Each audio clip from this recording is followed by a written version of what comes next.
What's going on, everyone? Welcome back to this week's Scale News Update. I'm filming on location here at Sportsman's Park near Apple Valley, California. Was out here for the Proline by the Fire event. Spent Friday, Saturday, and today, Sunday, here at the event. Awesome turnout, great trails, had a really good time, and there was a lot of news that popped up. Now, almost all the news that I had for this week, I was actually able to see or get a hold of here at the event. For those of you who may have been fans of the old Vanquish Servo armor, Reef's RC came up with their own version they're calling the Servo Shield. It's a very similar designed unit that goes and protects the front of your servo, but just like the Vanquish Servo armor that's been discontinued for a long time, the Reef Servo Shield really is designed for their servo. I'm not sure how many other servos it may work for, but he said that it's designed for his servo. So you're going to either have to take a risk and try and buy it and use it on your servo, or you'll have to use it only on one of the Reef's RC servos. There's limited pictures and information of this product right now just because it was released just yesterday here at the Proline by the Fire event. Also announced this week was a brand new tire compound from Proline called the Preorder compound.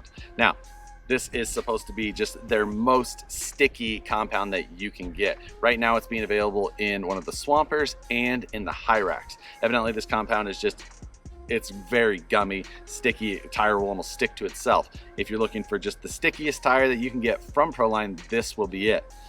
I also found it a little funny maybe with the Preorder name, maybe a little Predator versus Alien reference there. But those tires are available right now, so if you're looking for those tires, links in the description below. Next in the news is this new associated 1/12 scale truck release. Now I've actually seen the base of this truck before from Thunder Tiger, who is the owner of Associated, so that kind of makes sense. But it's a licensed F-150 body, hard molded plastic grille, hard molded plastic bumpers front and rear. The truck also does have a lot of molded details like side mirrors, tail lights, and again, the front and rear bumpers, and it also comes with lights pre-installed. So there's a lot of details to the truck that do make it fairly appealing. It is 1/12 scale, so it's smaller than our normal 1/10 scale rigs that you're probably used to seeing. It does have a C-channel steel ladder frame. It's got 155 wheels. Tires feel decent, no foams in them, but the compound doesn't feel terrible. The retail cost on this thing's $199, so it's an entry-level RC, but at the same time, it does have some nice features for something this size. It has a full-size servo in it, chassis mounted, 4-link suspension all the way around. It's got a 380 size motor, and it comes with a 2S lithium-ion battery in it. The battery is forward and small, keeps the weight bias pretty decent. The shocks are adjustable as far as preload goes. The axles are larger, but for this size, the durability will likely be good. It does have CVD axles, and something that is interesting is that it doesn't use a bolt-on C-hub style. It kind of uses an axle tube and C-hub combo that goes into that center pumpkin. And then in the rear, it's a lockout tube style combo. The center mounted transmission does hang below the lower links, which is something I never like to see, but it does have some ribs built into it to kind of help it slide over some of those hangups.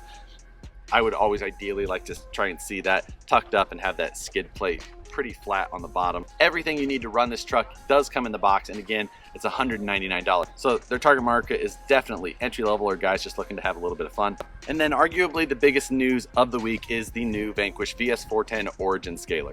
This is a complete Vanquish kit, everything you need except electronics and then tools, paint, things like that. The base of the kit is a stamped steel C-channel frame, high clearance front and rear to allow for a lot of up travel. The axles underneath of the car are Vanquish Curry axles specifically designed for this kit with an offset front pumpkin and a centered rear pumpkin. The axle shafts in the front are chromoly universals, the rear axles also chromoly. It comes with the Incision steel drivelines, Incision gears in the transmission, aluminum Vanquish transmission housing, motor plate, and gear guard. The front panhard mount is aluminum. The shock towers, cross braces, and skid plate are injection molded. The kit also comes with aluminum machined front and rear bumpers as well as the Incision 90mm scale shocks. The kit also comes with new Vanquish VXT tires and the Incision Machete plastic beadlocks. The kit comes with Lexan inner fender wells, a detailed body with full interior, and a lot of detailed pieces, such as a hard molded plastic grille, radiator, fans, light buckets, front and rear, windshield wipers, door handles, steering wheel, shifters. The front molded grille has separate light buckets that bolt to it. These light buckets are ready for a large 10mm LED right out of the box. So if you want to throw in an inexpensive set of LEDs, you can get this thing lit up pretty easily. Also, those things are set up to allow for a Q series to bolt up to the backside to give you a ton of light if that's what you're looking for.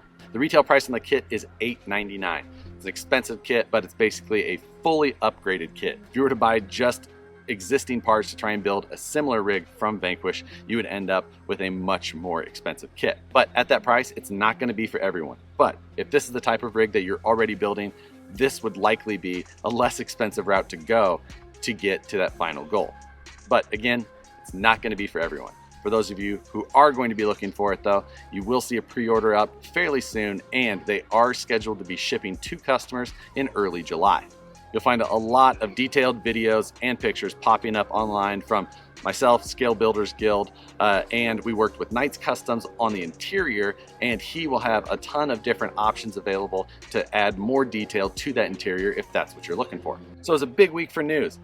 The release of the Vanquish kit was obviously going to cause for a lot of comments and debate and things like that, but it's been an interesting read nonetheless. So feel free to drop any of your comments below on the releases.